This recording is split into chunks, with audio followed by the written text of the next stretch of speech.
Hello and welcome to another segment of Masters of the Universe Origins, as presented by Scrolls of Eternia in association with Pop Culture Network. This time I thought I'd take a look at Blast Attack, the evil blast-apart robotic warrior. Released in 1987, Blast Attack was one of the very last figures produced and missed out on appearing in the cartoon. He was packaged with a mini-comic Revenge of the Snake Men, where King Hiss plans to kidnap Queen Marlena, so he brings forth more of his snake men, Snakeface and Squeeze. He then introduces us to his latest creation, Blast Attack, with a description that he is a walking, talking robotic time bomb. Seems like Hiss's version of Hordak's Horde Troopers. Shame that we don't see if he has built more than just one robot. Blast Attack immediately showcases his gimmick by exploding because apparently Rattlor didn't set his timer correctly.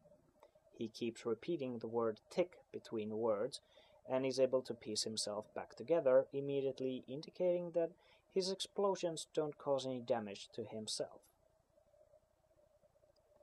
At the Grayskull Tower, Blast Attack explodes, causing the door to break down.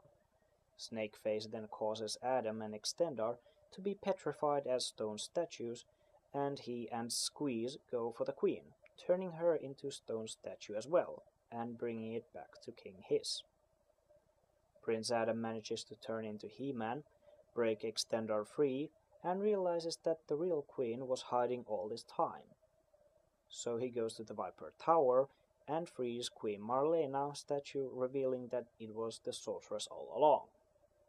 He-Man then tricks Snakeface into turning all other snake men into stone, as well as use a shield to reflect Snakeface's powers back at himself.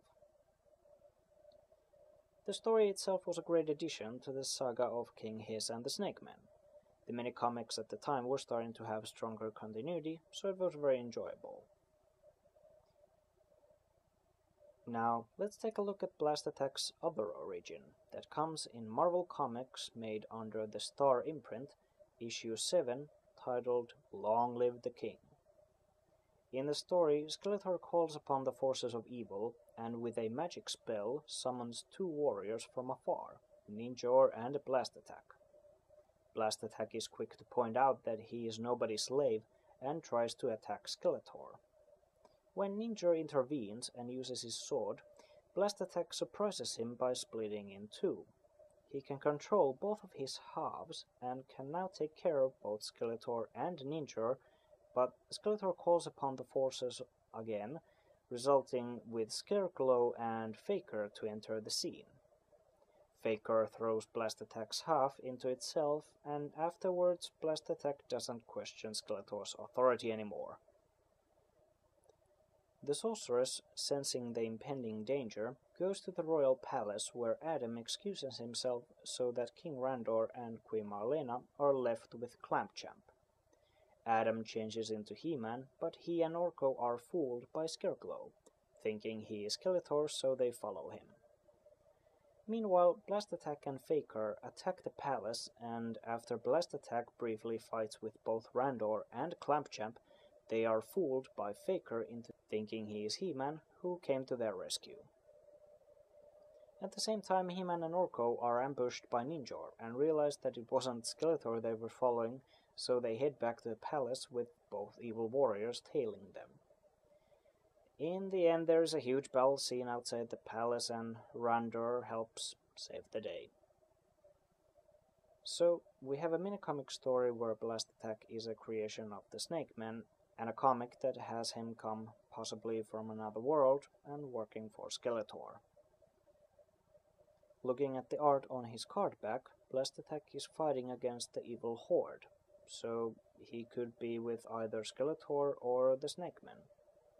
In a poster by Earl Norham, he's shown to be fighting with Snake Men against He-Man.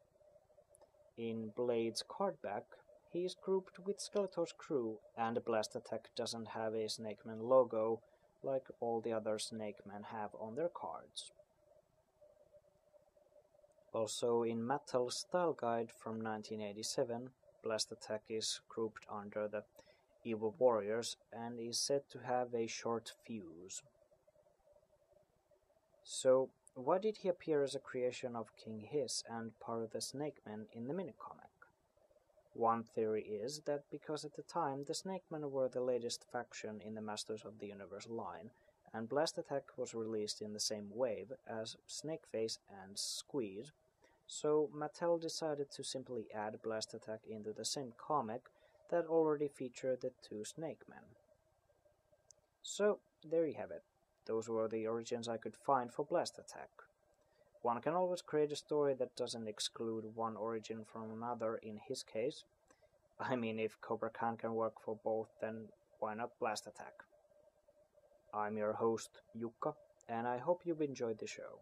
See you again soon!